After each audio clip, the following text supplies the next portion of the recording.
Welcome back to the Shepherd's Pie, a slice of hope to raise faithful kids. I'm Tony Kolenc, a professor at Ave Maria School of Law, also the father of five, a columnist with Practical Homeschooling magazine, and the author of my medieval teen fiction series, The Harwood Mysteries. By the way, if you've got a middle or high school reader in your life looking for that perfect summer reading series, definitely check out that series on my website. And you will also want to check out all the books from our guest today, Bill Meyers, who's a best-selling author and filmmaker. We're going to be speaking about some of his series, including his latest release, and talking about the impact of media on children.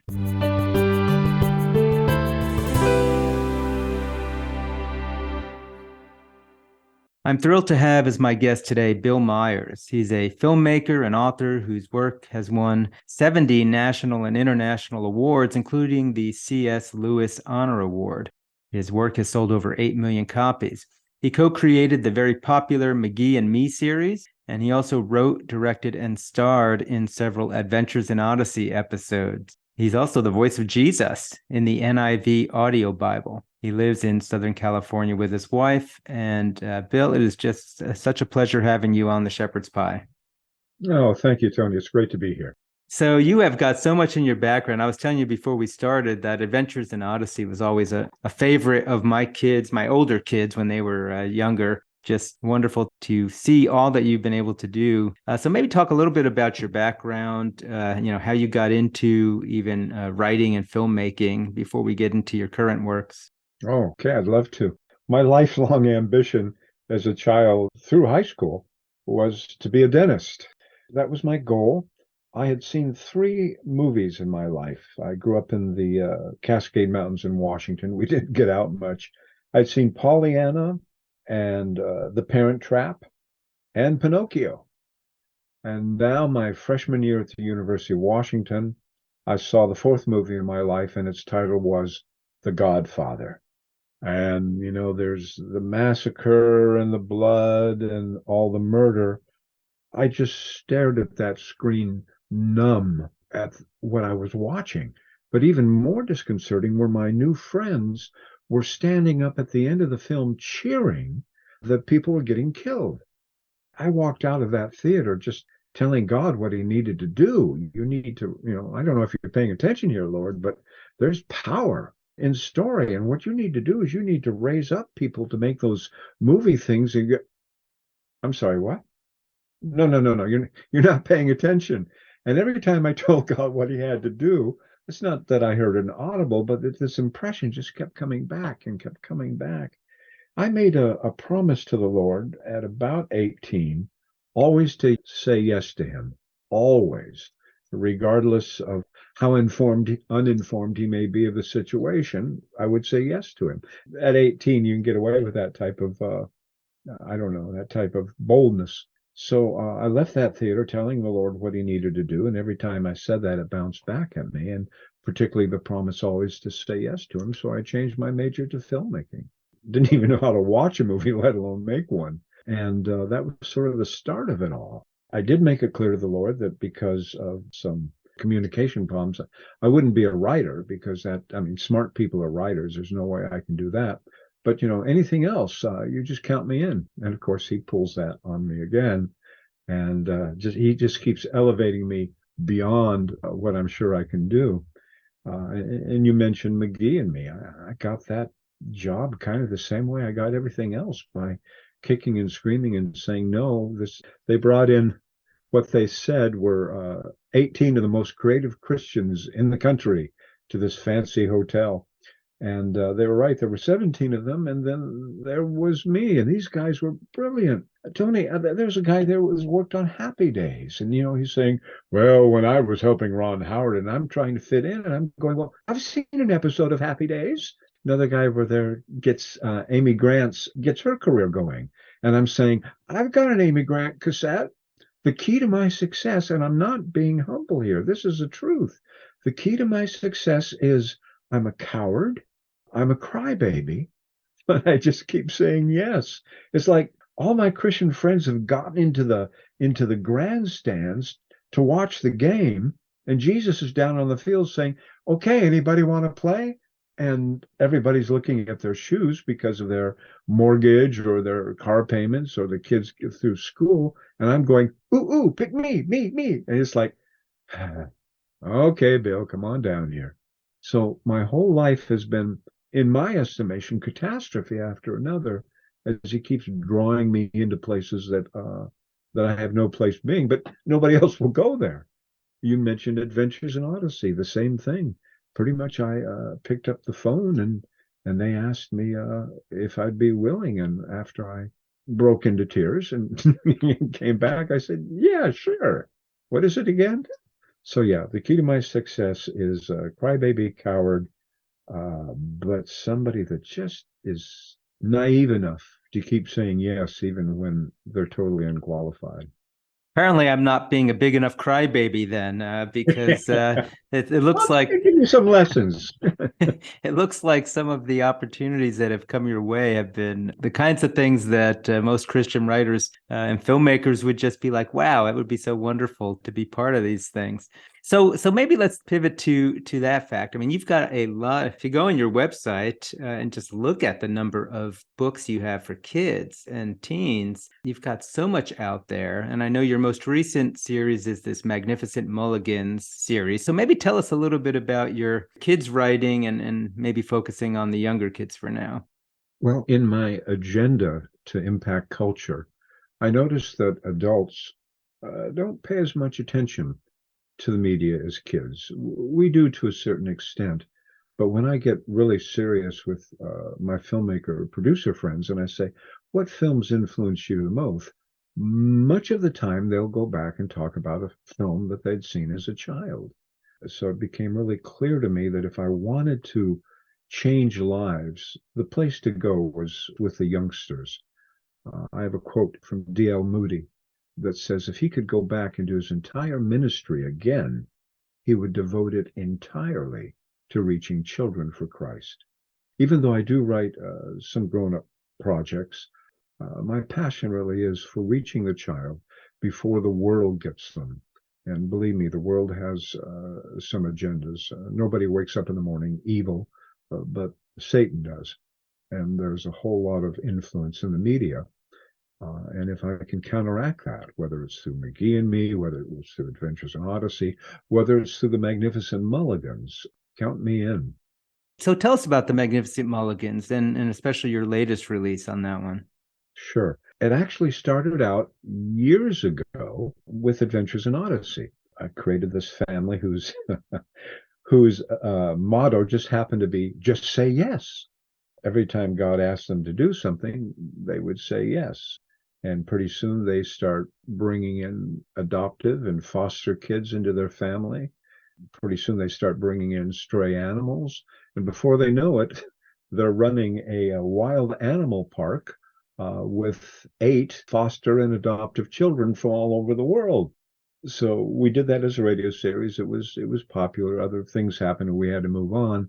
But then when we pivoted back and talked to the good folks at Focus on the Family about wanting to do a children's series for them again, that surfaced because one of the things I learned with McGee and Me was the best way to teach is through comedy.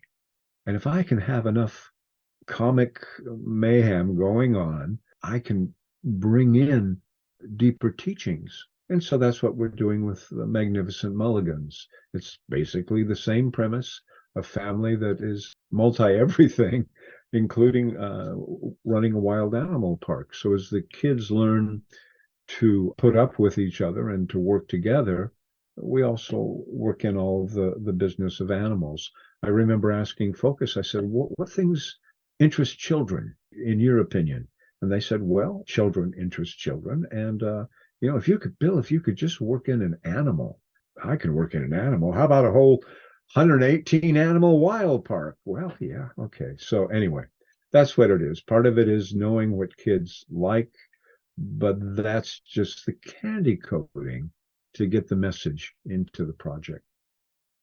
Yeah, and you talk about how much, and that's one of the reasons I'm writing for the age group also. I mean, you see how much the media can impact our kids at those young ages. And nowadays, as you point out, it seems like others have an agenda and the age is getting younger and younger when they want to push that agenda. But I'm kind of wondering how you work maybe faith or some of the themes that are important to you into your series. Is it very explicit?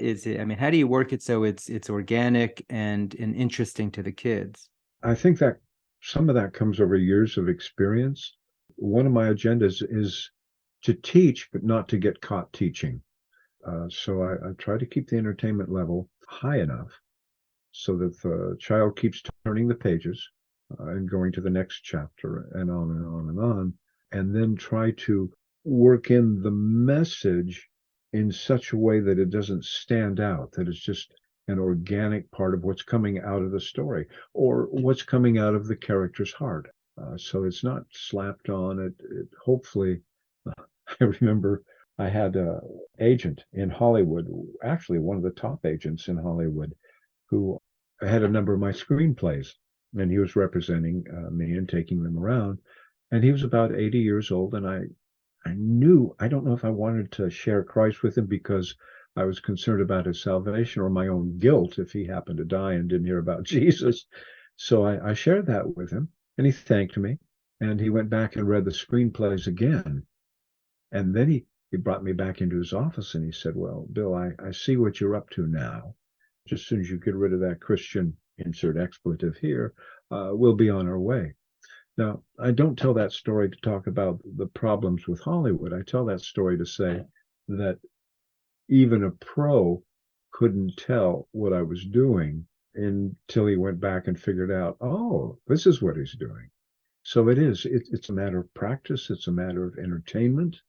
And just making sure that as you're designing the story, it comes out of the character's heart, not out of some propaganda need that the writer has. What's fascinating about that story you just told is not only that the agent didn't pick up on it the first time through, but it was so organic, and yet the agent still wanted you to get rid of it.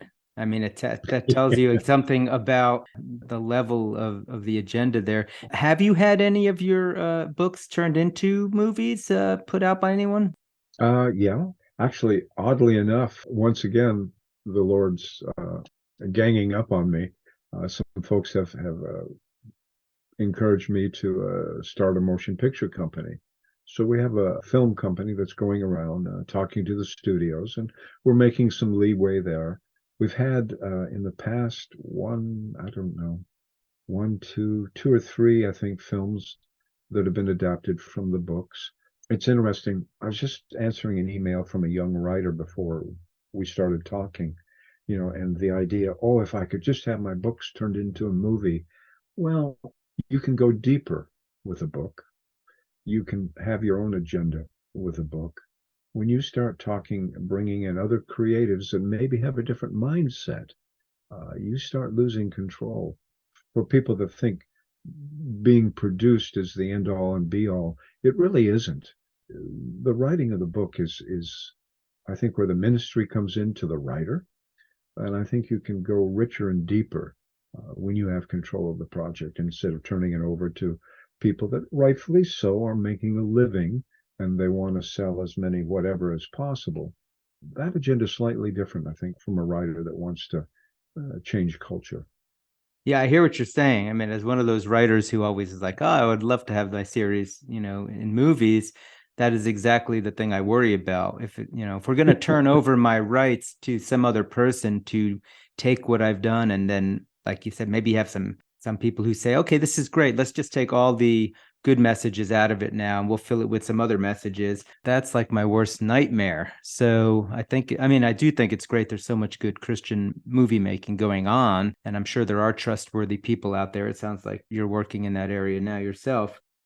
The atmosphere has changed slightly, and that's good news. If other storytellers can prove that their story can make money without sacrificing the message, that's great. And I think we're starting to see that happen. So now you also have other series for older kids. I noticed you actually have a series for that's kind of supernatural series. It looks like it's for more teenagers, the Forbidden Door series. Can maybe tell us a little bit about that? Yeah, Tyndale House, publishing company I really admire. In fact, they're publishing also with Focus, the Magnificent Mulligans, called me up one day and said, Bill, there's a whole lot of teenage fascination with horror and the supernatural. Could you write a Christian horror series? And so we did this 12-part series called Forbidden Doors. And each book dealt with the kids dealing with particular supernatural counterfeit from a Christian perspective. So yeah, and again, that was optioned by, I won't use his name, but by probably one of the top horror motion picture companies in Los Angeles. We didn't go very far because it didn't meet the criteria. But again, that's an example, I think, of working in message to such a point that people aren't necessarily intimidated by it. Do you see the impact of the supernatural as one of the main concerns we should be thinking about with media and our kids these days? I think so, because as we create this vacuum, a supernatural God no longer exists. I think the human soul is designed to be hungry for a supernatural encounter. And if it's not going to be God, if it's not going to be Jesus Christ or the Holy Spirit, there's always something else out there that's willing to counterfeit that. So I see a huge hunger for a supernatural relationship. If we insist that God's not going to fill that hunger, there's somebody standing in the wings waiting to do that. Yeah, and that, I guess, is maybe a good segue into the other series, this Rendezvous with God series that you've talked about. Sounds like one of your characters in there is searching for God in his own way. This is actually my favorite adult series. Don't tell the other books that because they get so jealous, but it's, again, a little bit of whimsical comedy, but it's about a college professor who is agnostic, who, quite against his will, keeps getting sucked back into time to have these off-the-record conversations with Jesus Christ. Kind of ruins his day there. He's feeling a little schizophrenic. And from time to time, Jesus pops up into his world too. Of course, he's the only one that can see him. And so he's learning these things almost grudgingly and starting to fall in love with God almost grudgingly as he sees who Jesus really is. I wrote that series because I think Jesus is being misrepresented, particularly by the media. But they keep looking upon the deliverer that was in Palm Sunday, right? Who would do all the government and political stuff, and he'd change the world from the outside in. Where much of what I read, what our Lord says is, I want to change you from the inside out, and that'll change culture. So yeah, this series is called Rendezvous with God. I think there's 2 out. There'll be a 3rd one out as he goes through the process of eventually becoming a believer and then dealing with the issues that believers have to deal with, including temptation. The 3rd one deals with prayer, and we just keep going down it. But again, in a whimsical, comedic way, as he keeps making mistakes, and Jesus is a bit whimsical with him too, sometimes elbowing him a little bit and teasing him and goading him on. And the mail I'm getting from people is encouraging too. It's like, now I get who Jesus is, or now I get that Jesus isn't a philosophy, but that he's a deep soul relationship. And I'm writing it differently too, Tony. Generally speaking, I have an agenda. I sit back in that chair in the back of my office and hang out with the Lord for quite a while in the morning before I write, and I make it clear to him all the things that I want to accomplish and all of that. And then I sit down and write. But with this Rendezvous with God series, I write myself into a corner, and then I turn and pretend that Jesus is sitting on my desk, and I go, okay, now what? And the answers that bubble up are pretty profound.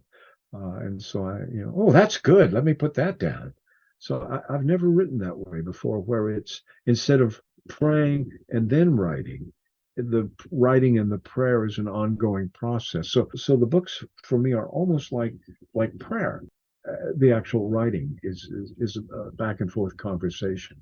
I don't know if that's going to get me committed or not, but it seems to be doing the job as far as some of the deeper things Jesus says, again, without getting caught preaching. I hear what you're saying on that. That does make me curious about your writing process, though. You've obviously been very prolific, and you've described some of what you do, which is great. Do you tend to have all your books plotted out in advance, and then do they take on their own life, or how does that work for you in your practice? My background, again, was a filmmaker and a screenwriter and a director. You don't have a lot of time to go down rabbit paths. You have basically 120 minutes in a feature film. That's it. Unless you're a big shot, you can, squeeze in another few minutes. So I've always worked from a tight outline. If I'm doing a full-length novel, I'll spend about a month outlining it, running the scenes through my head on the legal pads and just seeing if it all flows. But the Magnificent Mulligans, in fact, as soon as we're done chatting here, I'm going to start outlining book number 1, 2, 3, 4, 6, actually. Of course, it takes a while for them to hit the market. So I think number 2 is the book that we're talking about today. But yeah, I'm outlining number 6 as soon as we're through here, and I'll probably do that the rest of the week. So you have no lack of energy for writing, it sounds, despite the number of books you get out there. Well, people say, what's the best thing about writing? And you and I probably both have the same answer, and that is being done, right? It's excruciatingly hard work. But when you and I look at the need out there, that's the motivation. That's the motivation when we see with your youth series and with my kids series, when we see how they're being brainwashed, that's our motivation. Without sounding too saccharine, I think our motivation is love for God's children. No, I think that's exactly right. I guess with a motivation like that, you just keep going. So let me ask this then. If folks want to get a hold of all your different series, learn more about you, where do you tend to like them to go? Probably the best way to keep track of all those trees that I've killed is just to go to my website. They have different categories and sample chapters to see what excites them or what they think is most needed. That would be the first step I would go to. And it's billmeyers.com, not too difficult to remember. If you can, if there's still a Christian bookstore somewhere near you, I always encourage the reader to go there first, because those mom and pop shops are trying to keep their head above water. But if not, then of course everything is on Amazon, including stuff that hasn't been vetted by publishers now that there's all this noise of people learning to write, and God bless them for learning to write, but now they're published too. So it's hard to wade through what's more accomplished. Yeah, definitely. And I appreciate your shout out for the mom and pop bookstores. I always say the same thing if I'm talking. It would be great. Sure, go to Amazon or christianbook.com or something, but how about just keeping your local bookstore in business too, if you have the time, and that way they can request it and get it on their shelves too. And that way, your book will be there. And in these hard times now for bookstores, that those mom and pop shops are not doing it because they want to make big bucks. They're doing it because their heart's ministry as well. Absolutely. All right. So as we wrap up, if you had a parent or a teacher, a youth leader, somebody who came to you and said, Bill, I'm concerned about the impact of media on my kids or the kids in my classroom. What's your best advice for me to be able to help them? I would say, and it's difficult in this fast-paced world, but watch what your child watches, even if it's just sitting down one time with them and looking at a show. I'm not in favor of putting our head in the sand and completely cutting off ourselves from all culture, because your child is going to see something at a slumber party or in a high school presentation, or certainly in college, they're not prepared for. Just as, I'm thinking of how shocked I was when I saw The Godfather. So I think part of it, sadly, is to prepare our children. Francis Schaeffer used to have a game called Name That Lie. After they'd watch a program, he would sit down with his children and say, okay, let's talk about what's truth here and what's not. And I have to tell you, I'm a little concerned sometimes with my Christian brothers and sisters who are so busy counting swear words that they don't see a more nefarious theme that's surrounding the story. Well, this show isn't so bad because they only cuss once. All right, but what's the theme of the show? What is it saying? So I guess sort of the same answer. Watch what your child watches. Be willing to discuss it with them, and certainly set up boundaries. But then the other thing is watch deeply the agenda behind the show, because nobody writes neutral. Everybody writes with a certain agenda, whether they know it or not. I know several writers in the children area in film and TV who see it as a startup position. So they'll just crank out whatever's necessary to build up a career, and whatever's necessary, whatever gets sold, usually is a bit more West Coast liberal, where I live, by the way, than the rest of the country. Good advice. I appreciate that, Bill, and very much appreciate having you on the show today. It has been my pleasure and honor to talk to you about your series. Same here, Tony, and blessings on you and your work as well. Thank you. I appreciate that. Unfortunately, that is all the time we have for the show today. We've been speaking with Bill Meyers about his series for kids and teens, especially the new Magnificent Mulligans release. This is Antony Barone Kolenc. If you have a question for me or a topic you want me to cover, just drop me a line on my website, antonykolenc.com. Also, of course, you can learn more about my historical fiction series, The Harwood Mysteries, there. Until next time, may God bless you and your families as we work together to raise faithful kids.